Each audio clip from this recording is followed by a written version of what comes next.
নমস্কার দর্শক বন্ধু, আজকে আমরা বানাচ্ছি খুব ঘরোয়া পদ্ধতিতে একটা ফেস প্যাক। আপনার হাতে খুব সময় কম, তাহলে চটজলদি এটা বানিয়ে ফেলুন আর 10 থেকে 15 মিনিটের মধ্যে আপনি স্কিনে গ্লো দেখতে পাবেন।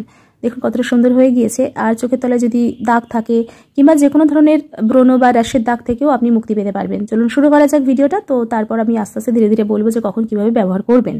প্রথমে নিচ্ছি 1 চামচ মুলতানি মাটি। এই মুলতানি মাটি স্কিনকে টাইট রাখে আর স্কিনকে গ্লো করায়, স্কিনকে পরিষ্কার রাখতে সাহায্য করে।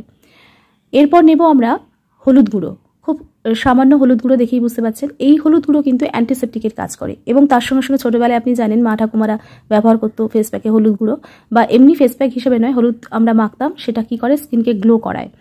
আর আমরা একটা পাতিলেবু নেব, একটা পাতিলেবুর 4 ভাগের 1 ভাগ নেব আর সেটা রস করে দেব এই গুঁড়োগুলোর মধ্যে আর কি, হলুদ গুঁড়ো আর মুলতানি মাটির মধ্যে।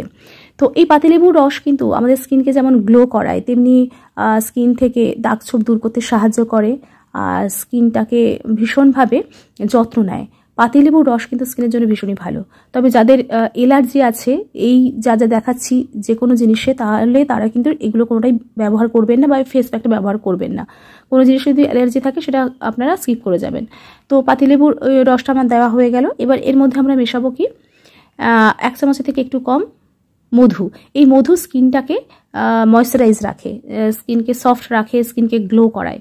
মধু কিন্তু স্কিনের জন্য ভীষণই ভালো। এবং এই সব কটা উপকরণ আমরা একসঙ্গে দিয়ে একটা মিশ্রণ বানাবো। তো আমরা চামচ দিয়ে প্রথমে মিশ্রণটা বানাবো, তারপর আমি দেখাবো যে এর ঘনত্বটা কেমন হবে। আমরা এখানে কিন্তু পাতলা একটা মিশ্রণ তৈরি করব না, এটা এমন একটা মিশ্রণ তৈরি করব যেটা পাতলাও নয় আবার ঘনও নয়, ঠিক তার মাঝামাঝি। তো দেখুন ঠিক এইরকমভাবে মেশাবো।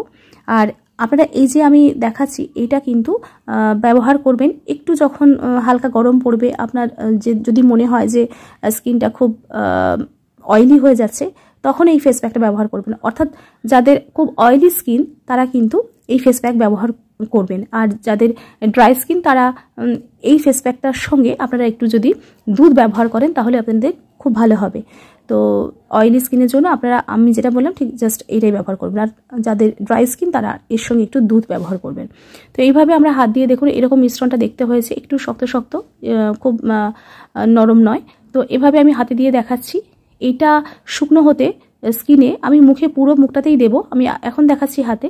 তো পুরো স্কিনে মুখে আর কি দিয়ে 10 থেকে 15 মিনিট রাখলে এটা শুকনো হয়ে যায়। তারপর ঠান্ডা পরিষ্কার জল দিয়ে ধুয়ে নেবেন। যখন জল দিয়ে ধুয়ে নেবেন তারপর আপনারা অবশ্যই একটা ময়েশ্চারাইজিং ক্রিম লাগিয়ে নেবেন। যে কোনো ফেস প্যাক লাগানোর পরে আমি সবসময় বলি একটা ময়েশ্চারাইজিং ক্রিম লাগাবেন, তাহলে স্কিনটা খুব সফট থাকে। না হলে ফেস প্যাক লাগানোর পরে স্কিনটা ড্রাই হয়ে যায়, একটু শুকনো শুকনো হয়ে যায়। তো অবশ্যই এই কাজটা করবে, ছোটো ছোটো টিপসগুলো মাথায় রাখবেন। তো আমি মুখেও লাগিয়েছিলাম, সেই ছবিটাও আমি দেখিয়ে দেবো। তারপর এটা কিন্তু 10 থেকে 15 মিনিটের মধ্যে শুকনো হয়ে যায়, তারপর ধুয়ে নিলেই গ্লো করতে শুরু করে। এবং যদি কোনো দাগছোপ থাকে স্কিন থেকে সেটা রিমুভ হয়ে যায়। তবে এটা কন্টিনিউ করতে হবে সপ্তাহে অন্তত 1 দিন।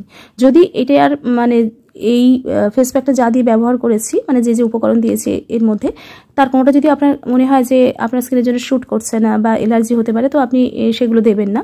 তো যাদের কোনো অসুবিধা নেই তারা অবশ্যই এটা ব্যবহার করবেন। কেমন লাগলো আজকের ভিডিওটা জানাতে ভুলবেন না। অবশ্যই এটা আপনার স্কিনের যত্নের জন্য যথেষ্ট, আপনি এটা করুন। আর যদি ভালো লাগে অবশ্যই সাবস্ক্রাইব করবেন। Shiuli's motivational hub. আজকের মতো এই পর্যন্ত, দেখা হচ্ছে আপনাদের সঙ্গে অন্য কোনো ভিডিওতে। তারা নমস্কার, ভালো থাকবেন।